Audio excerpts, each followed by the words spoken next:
DD national पर।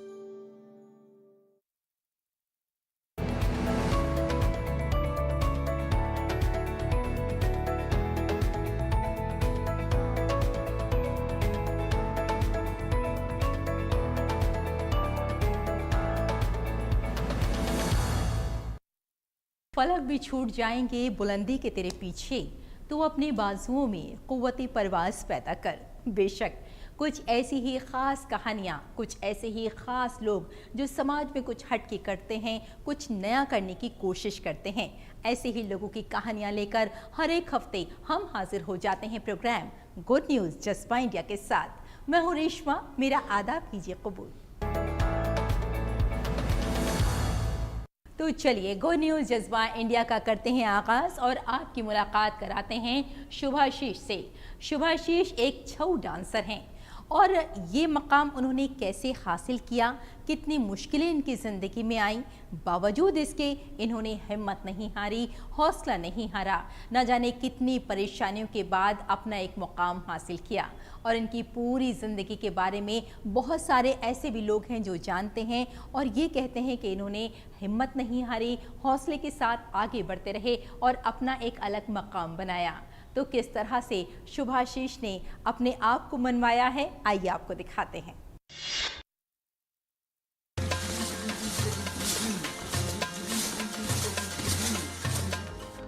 यूं तो सभी कॉर्पोरेट दुनिया के ग्लैमर में रहना चाहते हैं, लेकिन कुछ ऐसे भी हैं जो जमीन से जुड़कर जमीनी हालात को बदलने का जज्बा रखते हैं। ऐसे जज्बे के साथ शुभाशीष चक्रवर्ती रांची के करीब पंडाडी गांव में तब्दीली की एक नई लकीर खींच रहे हैं। कॉर्पोरेट दुनिया से छऊ डांसर बनने तक का उनका ये सफर मुतासिरकुन रहा है। कलाएं सिर्फ कलाएं नहीं है, कलाओं में भाषाएं भी हैं। कलाएं हमको जीवन जीने का सलीका भी सिखाती है। तब मुझे लगा कि अगर ये कला खत्म हो जाएगी तो ये जितने सारे लोग हैं इनकी जिजीविषा मरती चली जाएगी, क्योंकि ये उनके लिए एक नॉन वर्क है।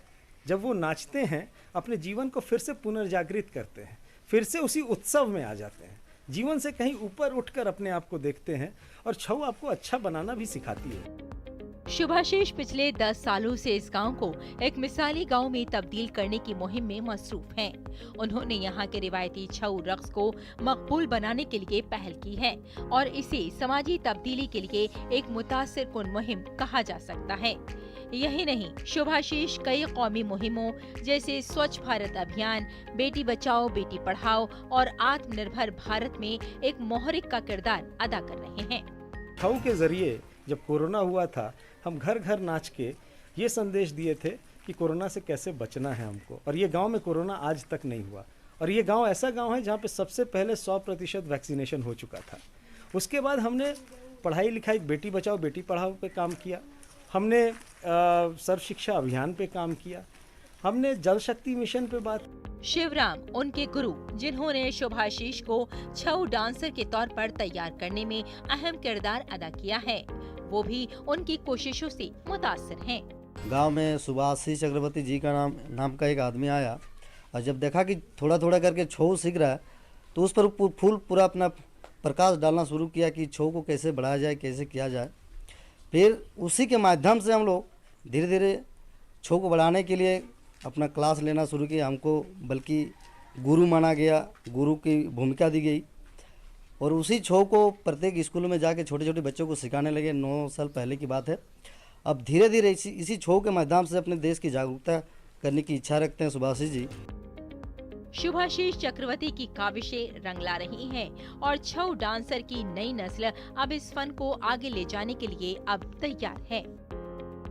हम लोग का गुरु जो है शिवराम सर, वो हम लोग को छऊ नृत्य सिखाते रहते हैं। हम लोग आते हैं और सीखते रहते हैं। शुभाशीष यहाँ वक्फे से आते हैं और अपनी तनख्वाह से तालीम, सेहत, माहौलियात और सखाफत से मुताल्लिक़ बहुत से कामों में अपना ताउन देते हैं। मुकामी अवाम और अवामी नुमाइंदे इन सहूलियात की तरक्की से बेहद खुश हैं। यहाँ पर स्कूल चलता है, जोग भी चलता है और छऊ नृत्य का जो प्रोग्राम होता है यही स्कूल से शुभाशीष चक्रवर्ती चलाते हैं। इसमें बच्चा सब भी बहुत आते हैं छौ नृत्य भी देखते हैं और क्लास भी चलते हैं। पंडाडी के बच्चों ने शुभाशीष की रहनुमाई में गांव में एक लाइब्रेरी भी बनाई है। यहाँ बच्चे बाकायदगी से आकर तालीम हासिल करते हैं, जिसकी वजह से उनका तालीम की तरफ रुझान भी बढ़ रहा है। पंडाडी अब सिर्फ एक गांव नहीं रहा, बल्कि एक तहरीक का मुतारदिफ बन गया है, जहाँ रिवायत, तालीम, सखाफत और समाजी जिम्मेदारियों का तवाज़ुन हो, जो हर एक के लिए रहनुमा बन रहा हो। Bureau report, DD news. पानी की बूंद बूंद हम सब के लिए बेहद कीमती होती है, लेकिन न जाने क्यों हम बार बार इसे ज़ाय कर देते हैं। क्यों नहीं हम पानी का ख्याल रख सकते, क्यों नहीं हम पानी को महफूज रख पाते? जानते हैं क्यों? क्योंकि हमें इसकी कद्र नहीं है। लेकिन जैसे जैसे वक्त आगे बढ़ेगा, नस्लें आएंगी, तब उनको पानी नहीं मिल पाएगा। लिहाजा बहुत ज़रूरी है कि हम सब पानी का संरक्षण करें, और इसीलिए कुछ लोग आगे आए हैं जो जल संरक्षण के नाम से जाने जाते हैं। तो किस तरह से वाटर हार्वेस्टिंग का ये लोग काम कर रहे हैं, किस तरह से बारिश के पानी का इकट्ठा कर रहे हैं, आइए जान लेते हैं इस स्टोरी में।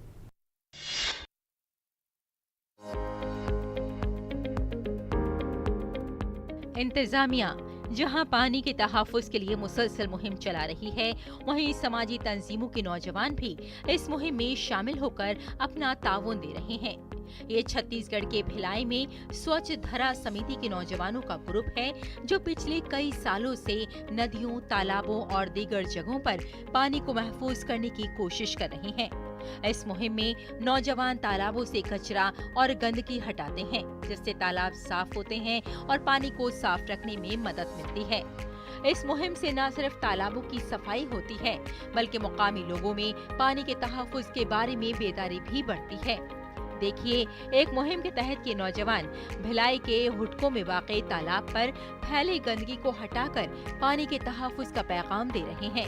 इन नौजवानों का मानना है कि पानी लोगों के लिए जिंदगी बख्श है और आम लोगों को इसके तहफ़्फ़ुज़ के लिए बेदार होना पड़ेगा। पानी की ना करना बर्बादी, वरना हरी भरी ना होगी वादी। कह रही मेरी बूढ़ी दादी, वरना नहीं करूँगी तेरी शादी। लोगों को ये जागरूक करना चाहते हैं कि भाई आप लोग, तालाब है जैसे उसमें निस्तारी होता है और उसी से मैंने अपना वाटर लेवल भी रहता है, तो आप उसको स्वच्छ रखें और उसका गहराई भी करें और हमेशा पानी उसमें भरते रहें, तो वाटर लेवल आसपास का कम नहीं होगा। जैसे घर साफ सुथरा रखते हैं, वैसे तालाब, गली, सब मोहल्ला पूरा अपना ही जिम्मेदार है कि अपन साफ सफाई रखें। गांव तरफ देखिएगा, तालाब में सब चीज़ धोते भी हैं, कपड़ा तो धोते ही हैं, लेकिन जो खाने का सामान है, दाल चना सब धोते हैं, वो साफ़ रहता है। वहाँ झिल्ली वगैरह नहीं डालते। तो शहर तरफ भी हम वही बताना चाहते हैं और लोगों को जागरूक करना चाहते हैं कि झिल्ली है, जैसा कुछ चीज़ विसर्जन करना है तो उसके लिए अलग से कुंड होना चाहिए, यहाँ अलग कुंड, ताकि वहीं पर हम विसर्जन करें तो तालाब एकदम साफ़ सुथरा रहे। गौरतलब है कि ये नौजवान पिछले कई सालों से पानी के तहफ़्फ़ुज़ के लिए मुसलसल मुहिम चला रहे हैं और इसके लिए इन्होंने स्वच्छ धरा समिति बनाई है। ये मुहिम हर इतवार को कमेटी में शामिल नौजवान चलाते हैं। इसके तहत इन्होंने तालाबों और नदियों में बढ़ती हुई आलूदगी को रोकने के लिए भी कई पहल की हैं। इस सफाई मुहिम में उन्हें दीगर नौजवानों का ताउन भी मिल रहा है, जिनकी मदद से वो पानी की बचत के इस नेक काम को सरअंजाम दे रहे हैं। पानी के तहफ़्फ़ुज़ और सफाई के तई इन नौजवानों का जज्बा न सिर्फ काबिले तहसीन है, बल्कि दूसरों के लिए भी मिसाली है। Bureau report, DD news.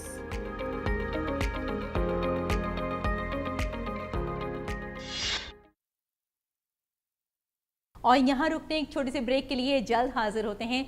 आप देखते रहिए गुड न्यूज़ जज्बा इंडिया का। दिन भर की भाग दौड़ में जब छूट जाएं जरूरी खबरें, जब आप हो जल्दी में और जाननी हो हर खबर, जब फटाफट अंदाज में देखनी हो आपको तेज खबर, जब केवल आधे घंटे में जानना हो देश दुनिया का हाल, तब देखिए खबरों का हाई स्पीड शो एक्सप्रेस 100।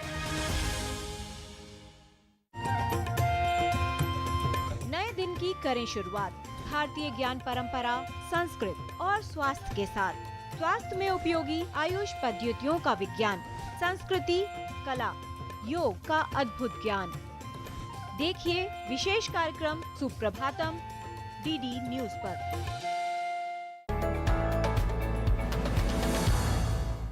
दोस्तों, हम में से ऐसे बहुत सारे लोग हैं जिनकी आदतें अलग अलग होती हैं।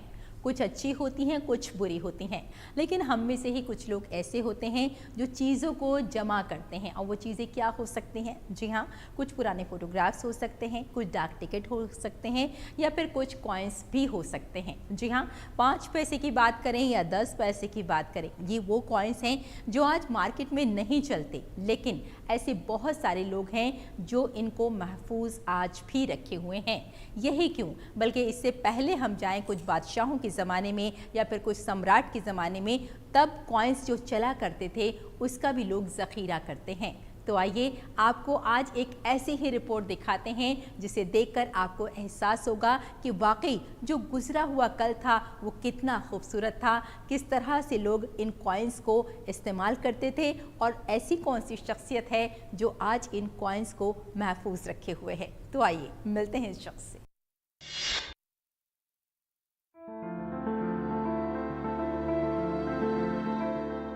ये उज्जैन का नायाब अश्वनी शोध संस्थान है, जहां इंस्टीट्यूट के डायरेक्टर आर.सी. ठाकुर न जाने कब से सिक्के जमा करने और तहकीक करने में मसरूफ हैं। इनके बाप दादा भी ये काम किया करते थे।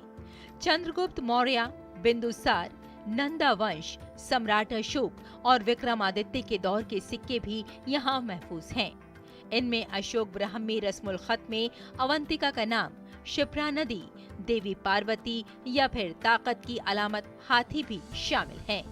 इन सिक्कों का अनमोल विरसा इस इदारे को एक ऐसा गेटवे बना देता है जहां से नाजरीन हाल के उस किनारे से माजी के दूसरे किनारे तक आसानी से सफर कर सकते हैं। अश्वनी शोध संस्थान लगभग 50 वर्ष पूर्व से कार्यरत है, और सर्वप्रथम मेरे पिताजी का कलेक्शन था। उसको देखकर मुझे लगा कि मैं एक बार सिंहस्थ मेले में गया था, वहाँ पर भारतीय स्टेट बैंक की एक प्रदर्शनी लगी थी। उस प्रदर्शनी में हाथ मुद्राओं को प्रदर्शित किया था कि ये भारत और विश्व की सबसे प्राचीन मुद्रा। उसको देखने के बाद मैंने मेरे पिताजी से कहा था कि जो अपना कलेक्शन है उसमें बहुत ही पुराने और बहुत अच्छे प्रकार के सिक्के हैं, और उसके बाद मुझे लगा कि अपने को इस ओर कार्य करना चाहिए। उसके बाद मैं मुद्राएं एकत्रित करने लगा, तो लोगों को मुद्राओं का ज्ञान प्रदान करने के लिए लगभग 150 बच्चों को हमने यहाँ से पीएचडी कराई। जो बच्चे यहाँ पर पढ़ने के लिए आते हैं उनके रहने और भोजन की व्यवस्था हम निःशुल्क करते हैं। और ये मुद्राओं पर शोध करने से हमें नए नए शासकों का पता चला। रामगुप्त कोई राजा था, सिक्कों के बगैर हमें मालूम ही नहीं पड़ा था कि रामगुप्त राजा था। भारत सोने की चिड़िया है, ये गुप्त काल के सिक्कों से विदित हुआ। इस प्रकार सिक्कों के माध्यम से हमारे देश के इतिहास और खासकर विक्रमादित्य के बारे में हमें बहुत सारी जानकारियाँ मिली, और हम आज इस स्थिति में हैं कि हम दुनिया के सामने कह सकें कि विक्रमादित्य इस देश का राजा था। उसके हमारे पास में पुरातात्विक सीलों के, सिक्कों के और अन्य प्रकार के प्रकार। आर.सी. ठाकुर के मुताबिक सिक्कों पर कई दौरों के निशान जद करने की रिवायत सबसे पहले उज्जैन से शुरू हुई। इन दिनों सिक्कों पर खानदानों की अलामतें बनाई जाती थी ताकि नाखानदा भी उनकी शनाख्त कर सके। तांबे के सिक्के पानी के जखायर को साफ करने के लिए इस्तेमाल किए जाते थे, जबकि सोने को हमेशा से सबसे कीमती धातु समझा जाता रहा है। इसके साथ साथ इन नायाब सिक्कों के बारे में मालूमात भी मौक़िक़ीन के लिए दिलचस्पी का मौजू बनी हुई है, जो उस वक्त की तारीख, सकाफत और रिवायत को समझने में मुआविन साबित होती है। यहाँ पे आप देखेंगे तो दुनिया की सबसे पुरानी जो करेंसी थी, जो कि हमारे अलग अलग 16 महाजनपद हुआ करते थे, उसमें से एक गांधारा महाजनपद का भी एक सिक्का जिसको शतमना कहते हैं, शतक वर्ड जिससे निकला है, जिसमें क्रिकेट में हम सेंचुरी यूज करते हैं, वो शतमना को भी यहाँ पे मैंने देखा, जो कि बहुत ही अद्भुत है। इसके अलावा मौर्यन काल के एंड के बाद जो अलग अलग city states that rose to power, उनके सिक्के, उनके बारे में जानने का मुझे मौका मिला। इसके अलावा जो इन्वेडर्स आए, जो मुस्लिम इन्वेजन हुआ, उनके सिक्के कैसे उन्होंने अपने सिक्कों पर लक्ष्मी जी को डिपिक्ट किया, वो सारी चीज़ें मुझे जानने को मिली। तो एक तरीके से अपने देश का इतिहास जानने के लिए सिक्कों को समझना बहुत ज़रूरी है, एंड सबको, इवन एडमिनिस्ट्रेशन में या गवर्नमेंट को, सबको आगे आना चाहिए इन सिक्कों का इतिहास समझने के लिए। संस्थान में सातवाहन, परमार और शुंग काल के सिक्के भी महफूज हैं, जबकि कुछ सिक्के पानी के तहफ़्फ़ुज़ का पैगाम भी दे रहे हैं। ये सिक्के सिर्फ धात के टुकड़े नहीं हैं, बल्कि हमारी तारीख, सकाफत और फख्र का अनमोल विरसा है, जो आने वाली नस्लों को अपनी जड़ों से जोड़ते हैं। सिक्के सिर्फ लेन देन का माध्यम ही नहीं, बल्कि इतिहास को देखने की एक झलक भी होते हैं, और इसी इतिहास को सहेजने का कार्य श्री R.C. ठाकुर ने अपने अश्विनी शोध संस्थान से किया है। इतिहास को सहेजने के अलावा आने वाली पीढ़ियों को यह मार्गदर्शित भी करते हैं कि किस प्रकार संस्कृति को सहेजा जाए। कैमरा पर्सन चंद्रमोहन के साथ पूजा पी वर्धन, दूरदर्शन समाचार, महिदपुर, उज्जैन। दोस्तों, आपने एम्बुलेंस के बारे में तो बहुत सुना होगा, जो हॉस्पिटल्स में यूज़ होती है, मरीजों के लिए इस्तेमाल की जाती है। लेकिन क्या आपने कभी ट्री एम्बुलेंस के बारे में जाना है? मेरे ख्याल से नहीं। जी हाँ, आज हम आपको बता रहे हैं ट्री एम्बुलेंस के बारे में, और इसकी शुरुआत हो चुकी है। ये दरख्तों के लिए इस्तेमाल की जाती है। कोई भी जो दरख्त है वो बीमार हो जाए, यानी कहने का मतलब ये है सूख जाए, या फिर उसको पानी की ज़रूरत है, खाद की ज़रूरत है, ये एम्बुलेंस बहुत ही खूबसूरती के साथ, बहुत मुस्तैदी के साथ ये काम कर रही है। तो कौन लोग हैं जो चला रहे हैं ट्री एम्बुलेंस? चलिए आपकी मुलाकात कराते हैं।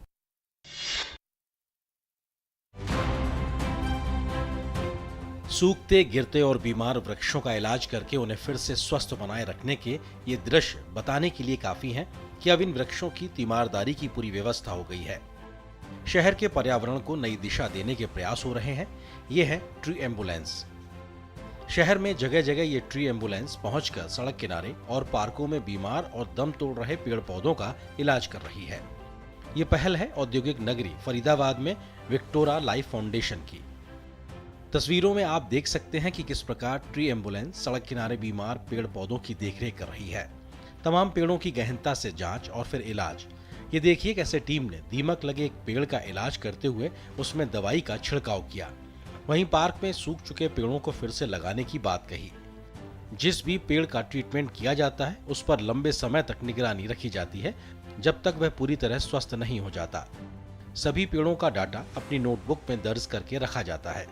ह्यूमन को पता है कि मुझे हेल्प चाहिए, वो डॉक्टर के पास जाता है। तो ट्री एम्बुलेंस इसलिए जनरेट करी गई कि कम से कम हम उसके पास, पेड़ के पास जाएं, उसके ऊपर जो एक्स्ट्रा से वो तारें लगी हुई हैं, एक्स्ट्रा से वो टूट गया है, कोई किसी ने बांध दिया है उसको, तो वो पूरा ऊपर नहीं जा पा रहा, तो उस पेड़ को रिपेयर करके उसको ठीक करके ताकि उसकी लाइफ, उसको फालतू लाइफ बन जाए। रोडों पे निकलते हैं, पार्कों में निकलते हैं, पेड़ों को चेक करते हैं।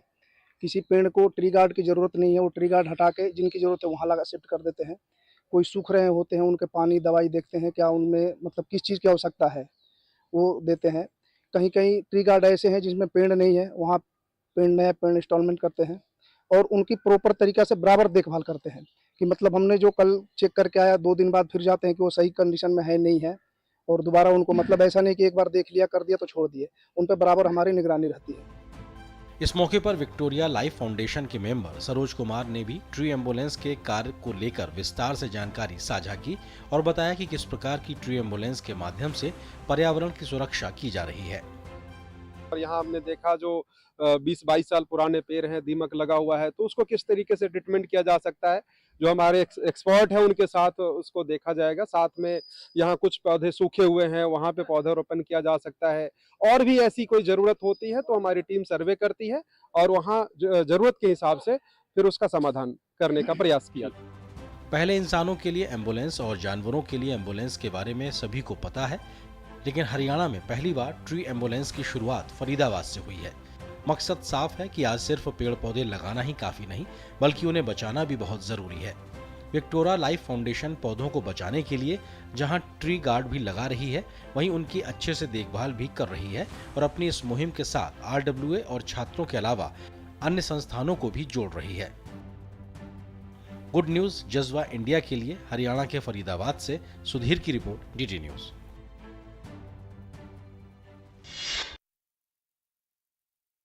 और यहाँ रुक लेते हैं एक और छोटे से ब्रेक के लिए। आप देखते रहिए गुड न्यूज जज्बा इंडिया का। दिन भर की भाग दौड़ में जब छूट जाएं जरूरी खबरें, जब आप हो जल्दी में और जाननी हो हर खबर, जब फटाफट अंदाज में देखनी हो आपको तेज खबर, जब केवल आधे घंटे में जानना हो देश दुनिया का हाल, तब देखिए खबरों का हाई स्पीड शो एक्सप्रेस 100। नए दिन की करें शुरुआत भारतीय ज्ञान परंपरा, संस्कृत और स्वास्थ्य के साथ। स्वास्थ्य में उपयोगी आयुष पद्धतियों का विज्ञान, संस्कृति, कला, योग का अद्भुत ज्ञान। देखिए विशेष कार्यक्रम सुप्रभातम डीडी न्यूज पर।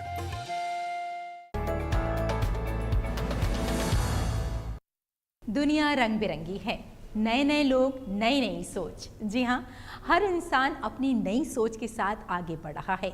बहुत सारी ऐसी चीज़ें हमें नज़र आ रही हैं जो हमारे लिए वाकई नई है और इस नई ने दुनिया को बदलने की पूरी कोशिश की है। बहुत सारी चीज़ें हमारे सामने ऐसी हो जाती हैं कि अक्ल परेशान हो जाती है कि आखिर ये हुआ क्या। चलिए, ये तो रही एक अलग बात, लेकिन हम आपको बताते हैं कि बांस से क्या क्या चीज़ें बनाई जा सकती हैं। अगर आप सुनेंगे, आप देखेंगे तो आपको एहसास होगा कि वाकई ये तो हम जानते ही नहीं थे। तो चलिए देखते हैं कि बांस से क्या क्या चीज़ें बनाई जा रही हैं और क्यों ये गुड न्यूज़ बन रही है।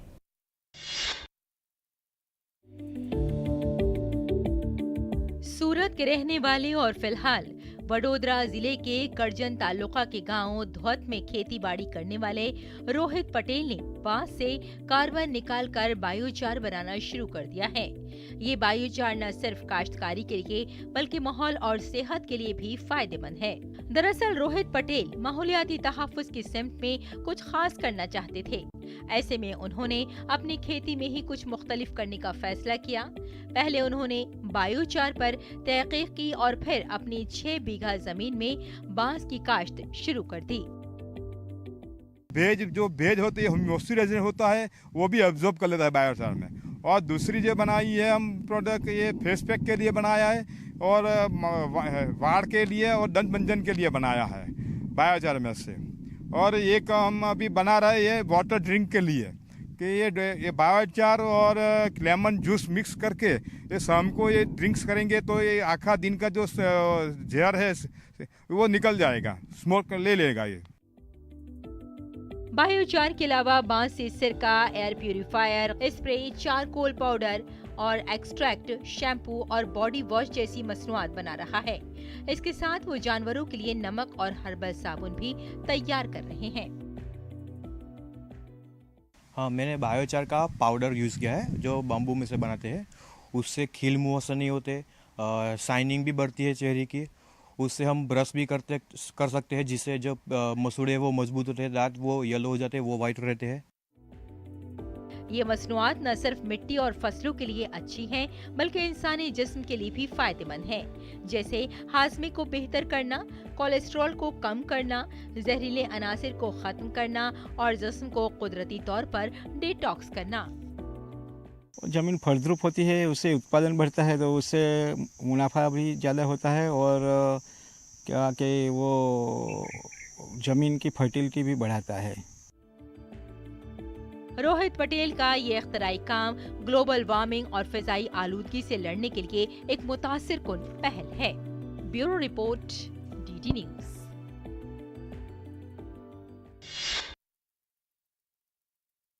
तो ये था आज का गुड न्यूज़ जज्बा इंडिया का, जिसमें हमने मुलाकात की मुख्तलिफ लोगों से। और ये वही लोग हैं जो समाज को बदलने की कोशिश करते हैं अपनी नई सोच के साथ। यकीनन आज का प्रोग्राम भी आपको बेहद पसंद आया होगा।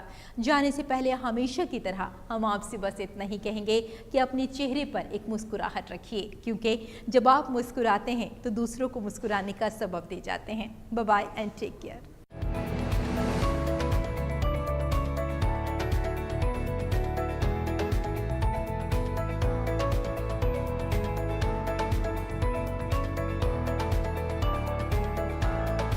मन की बात है।